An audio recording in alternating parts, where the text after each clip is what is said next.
यह कहानी मधुबन गांव में रहने वाली उस सुमन की है जिसकी उम्र मात्र 12 साल थी। वह कभी भी स्कूल नहीं गई, फिर भी वह कुछ ऐसा करने का सपना देखती थी जिससे वह पूरी दुनिया में मशहूर हो जाए। सुमन के गांव वाले हमेशा उसे पगली कहते थे क्योंकि वह कभी स्कूल नहीं गई, फिर भी वह जिंदगी में कुछ बड़ा करने का सपना देखती थी। गांव वाले सुमन के पिताजी पर इस बात को लेकर दबाव बनाते थे कि सुमन पढ़ी लिखी नहीं है, इसलिए जल्द से जल्द इसकी शादी कर दो वरना आगे चलकर बहुत मुश्किल होगी। सुमन के पिताजी गांव वालों की बात से पूरी तरह से सहमत थे, पर सुमन सहमत नहीं थी।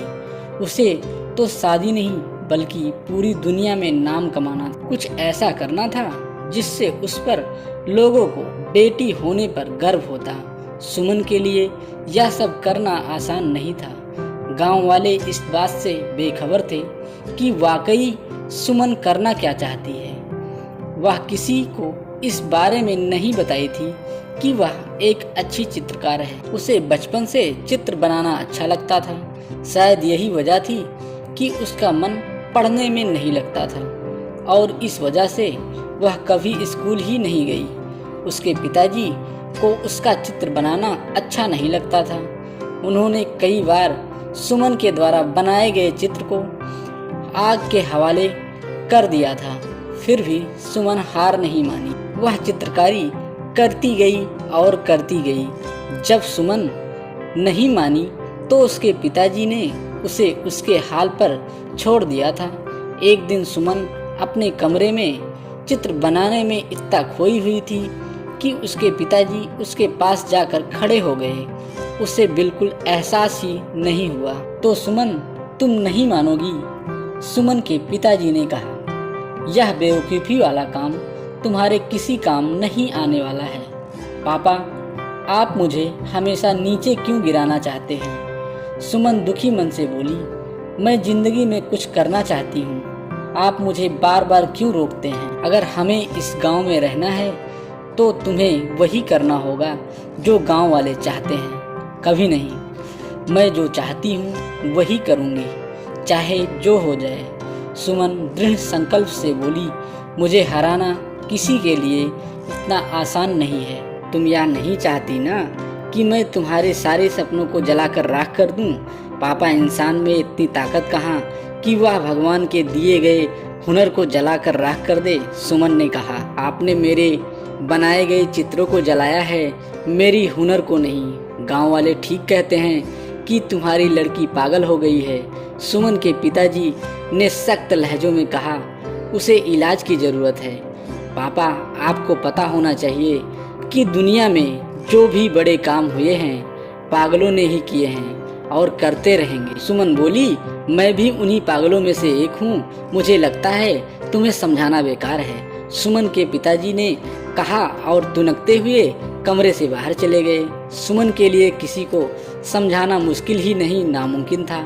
अगर वह अपने पिता को समझा नहीं सकती तो वह दुनिया में किसी को नहीं समझा सकती। वह घर छोड़कर गांव से दूर चली जाना चाहती, पर वह इस डर से गांव नहीं छोड़ना चाहती थी कि गांव वाले उसके पिताजी का यह कहकर जीना मुश्किल कर देंगे कि उनकी लड़की किसी के साथ भाग गई। गांव वाले तो बस कहने का मौका ढूंढते रहते हैं। सुमन को जो भी करना था गांव में रहकर करना था।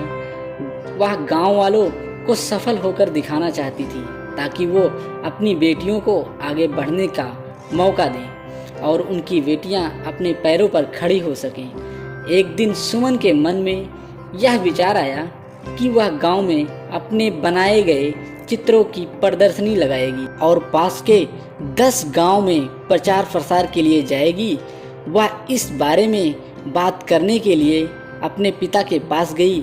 शायद उसे इस काम में किसी की मदद की आवश्यकता थी। पापा, मैं आपसे कुछ कहना चाहती हूँ, सुमन ने अपने पिताजी से कहा। शायद आपको अच्छा लगेगा कि नहीं, बोलो क्या कहना चाहती हो? मैं गांव में अपने बनाए गए चित्रों की प्रदर्शनी लगाने जा रही हूँ, सुमन ने कहा। इस प्रदर्शनी में लोगों को मेरे हुनर के बारे में पता लगेगा तो वो हमें कुछ नहीं कहेंगे, बल्कि मुझ पर गर्व महसूस करेंगे। गर्व और तुम पर? सुमन के पिताजी ने गंभीरता से कहा। यह कभी नहीं हो सकता, शर्त लगा लो। किस बात की शर्त?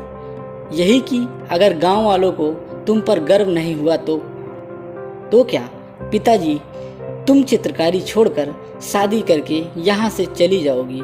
सुमन के पिताजी ने कहा। मंजूर है तुम्हें यह शर्त? मंजूर है। पर सुमन बोली, आपको मेरी प्रदर्शनी का प्रचार प्रसार पास के 10 गांव में करना है। हाँ, मैं तैयार हूँ। तो मैं भी तैयार हूँ, सुमन ने कहा। देखना है किसकी जीत होती है, किसकी हार। सुमन और उसके पिताजी प्रदर्शनी की तैयारी में जी जान से जुट गए। सुमन के पिताजी अपने खास दोस्तों के साथ पास के 10 गांव में प्रदर्शनी के प्रचार प्रसार के लिए गए और उन्होंने घर घर जाकर प्रचार प्रसार किया। सुमन खुश थी कि उसकी प्रदर्शनी देखने के लिए 10 गांव से लोग आने वाले थे। तैयारी भी अच्छी हुई थी और यही नहीं, 3 दिन चलने वाले इस प्रदर्शनी को देखने आने वालों में काफी खुशी दिख रही थी। प्रदर्शनी के लिए शहर से जिला अधिकारी को बुलाया गया था। जिला अधिकारी ने गांव वालों के सामने सुमन को यह कहकर शाबाशी दी कि भगवान करे ऐसी लड़की हर माँ बाप को दे, जिससे गांव ही नहीं बल्कि पूरा देश रोशन होता। प्रदर्शनी शुरू हो गई। 10 गांवों से प्रदर्शनी देखने वाले लोगों का मेला लग गया। जो भी प्रदर्शनी में लगे सुमन के हाथों से बनाए गए चित्रों को देखता था, दांते तले अंगुली दबा लेता था। सुमन ने गांव के जीवन को बेहतरीन तरीके से कैनवास पर उतार दिया था। सुमन के हर चित्र में पिता का दुलार और माँ का प्यार झलकता था, जो सबको मंत्रमुग्ध कर लेती थी।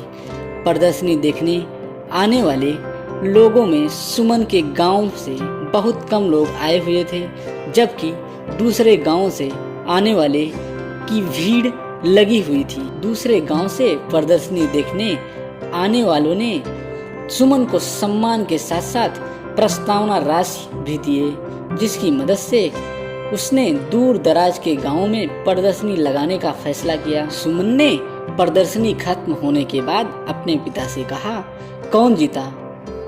तुम जीत गई बेटी, सुमन के पिताजी ने कहा। मुझे नहीं पता था कि तुम्हें अपने काम से इतना सम्मान और पैसा मिलेगा। तुमने तो हमारा सर गर्व से ऊंचा कर दिया। भगवान ऐसी बेटी हर घर में दे। पापा, आपने देखा? सुमन गंभीरता से बोली। अपने गांव से बहुत कम लोग आए थे। जानते हैं क्यों? क्यों बेटी? क्योंकि वो हमारी तरक्की नहीं देखना चाहते। पापा, अगर इरादे पक्के हों तो कोई भी काम इस दुनिया में मुश्किल नहीं है, सुमन ने कहा। मेरे से ज़्यादा लोग हादसे झेलते हैं, फिर भी वो कामयाब होते हैं। बेटी, प्रयास करो, मैं हमेशा तुम्हारे साथ हूँ, सुमन के पिताजी ने कहा। सुमन ने अपनी चित्रकारी के बदौलत अपने गांव में ही नहीं पूरे देश में अपना नाम रोशन किया। दोस्तों, कहानी आपको पसंद आई हो तो लाइक करें, शेयर करें और ऐसी ही नई कहानी सुनने के लिए चैनल को सब्सक्राइब जरूर करें। धन्यवाद।